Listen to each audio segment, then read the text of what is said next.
안녕하세요. 경쌤입니다. 오늘은 초등 독서 솔루션에 대해서 말씀드릴 거예요.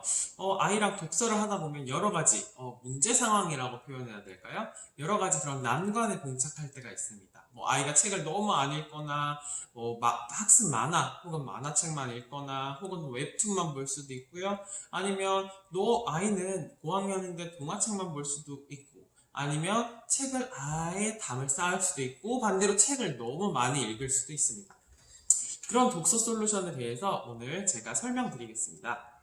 첫 번째, 책을 너무 안 읽는 아이들이 있어요. 책을 너무 안 읽는 아이들은 우선 책에 흥미를 못 느끼는 겁니다. 왜냐하면 책보다 재밌는 게 너무 많기 때문이죠. 그럼 이런 아이들은 어떻게 해야 될까요? 하루에 3권씩 억지로 읽혀야 될까요? 하루에 3권씩 억지로 읽히면 책을 점점 더 싫어하게 됩니다. 그럼 책장에 책을 가득 꽂아 놓으면 될까요? 더더욱 싫어하게 됩니다. 이런 아이들은 1+1 같은 개념으로 좀 보상이 적절하게 있는 게 좋아요. 일단 책을 지금 현재 좋아하지 않는 상태이기 때문에 아이가 쉽게 읽을 수 있는 수준의 동화책과 다른 책 한 권 정도를 좀 같이 읽어보시는 게 좋은데, 이 다른 책을 선정하는 것도 쉽지 않아요. 책을 좋아하지 않는 아이들은. 그런 경우에는 아이가 책 한 권 읽으면 뭐 해줄게 라기보다는 그날 좀 계획을 세우셔서 오늘은 책을 한 권 읽고 이걸 하고, 예를 들어 아이가 좋아하는 활동들이 있을 거예요. 예를 들어서 부모님이랑 어떤 걸 하면서 논다거나, 아니면 함께 놀이터를 간다거나, 이런 여러 가지, 혹은 친구랑 놀기, 여러 가지가 있을 텐데, 그런 걸 좀 적절히 좋아하셔서 책을 읽게끔 좀 유도해 주시는 게 좋아요. 물론 가장 좋은 거는 부모님이 옆에서 같이 읽고, 집에 있는데 다른 걸 할 수 있는 환경을 없애버리고 책만 주어진 환경에서 부모님이랑 같이 한번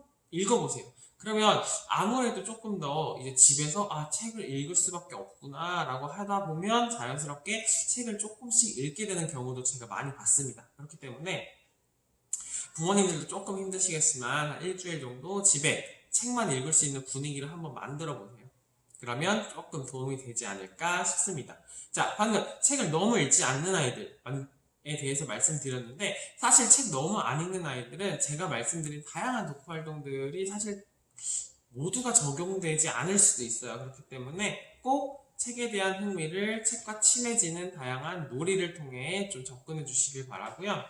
반대로 책을 너무 많이 읽는 아이들이 있는데 너무 좋은데 이런 거 왜 솔루션이 필요할까요? 하실 수도 있는데, 책을 너무 많이 읽고 좀 자신만의 세계에 빠지는다고 걱정하시는 부모님들이 계세요. 그래서 무슨 이야기냐면, 하루 종일 책을 읽고 부모님이랑 대화도 좀 줄어들고 친구들과의 관계도 멀어지는 건 아닌지, 혹은 지나치게 예민해지는 것 같아요. 책을 많이 읽고 이런 걱정들을 하세요. 이거는 제가 하나 확실히 말씀드리는 건, 책을 읽고 그 뒤에 독후 활동이 안 됐을 경우가 대부분이었어요. 즉, 책을 읽었는데 그 책을 가지고, 책에는 보통 그 위인의 사상이라든가, 아니면 그런 스토리가 있다면 그 주인공의 성격이라든가 그런 방향성이 많이 드러나는데, 그게 긍정적일 수도 있고 부정적일 수도 있어요. 왜냐면 동화책에는 선한 사람도 나오고 악한 사람도 나와요. 근데 아이가 책을 읽고 악한 사람에 대해서 또 감명을 받을 수도 있어요. 근데 그거를 대화나 독후 활동을 통해 선한 사람이 올바르다라는 거를 자연스럽게 배우는 과정이 놓쳐졌을 수도 있다는 거죠. 그렇기 때문에 아이는 책에 있는 걸 그대로 스펀지처럼 흡수를 하면서 그게 자신의 생각대로 고착화돼 버리는 거예요. 그렇기 때문에 책을 읽고 나서는 꼭 선과 악에 대해서, 물론 이분법적으로 명확하게 설명해 주실 필요는 없지만, 악은 잘못된 거라는 걸 말씀해 주셔야 됩니다. 이건 꼭 해주셔야 나중에 아이가 좀 잘못됐다기보다는 좀 이렇게 너무 한쪽으로 치우치는 사고를 하지 않고 좀 확산적으로 넓게 사고하는데 큰 도움이 되고요. 그리고 또 하나 말씀드리면, 책을 너무 안 읽는 아이, 너무 많이 읽는 아이 말씀드렸는데, 책 읽고 재밌어요. 네, 이 정도만 대답하는 아이들도 꽤 많다고 하세요.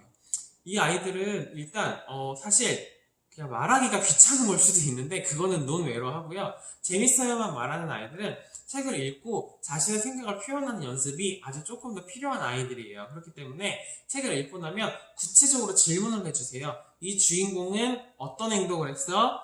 그 행동은 어떤 결과가 생겼어? 그 행동에 대해 어떻게 생각해? 이런 식으로 좀 자세하게 접근을 해주시면 아이가 좀 구체적으로 말하는 데 도움이 돼요. 왜냐면 재밌어요라고 말하는 게 어떻게 말해야 될지 몰라서 그럴 수도 있어요. 그렇기 때문에 주인공이 어때서 그런 결과가 나왔다. 혹은 어떤 교훈이 있을 거예요. 그러면 착하게 살면 복이 온다. 아니면 토끼가 주인공이었어요.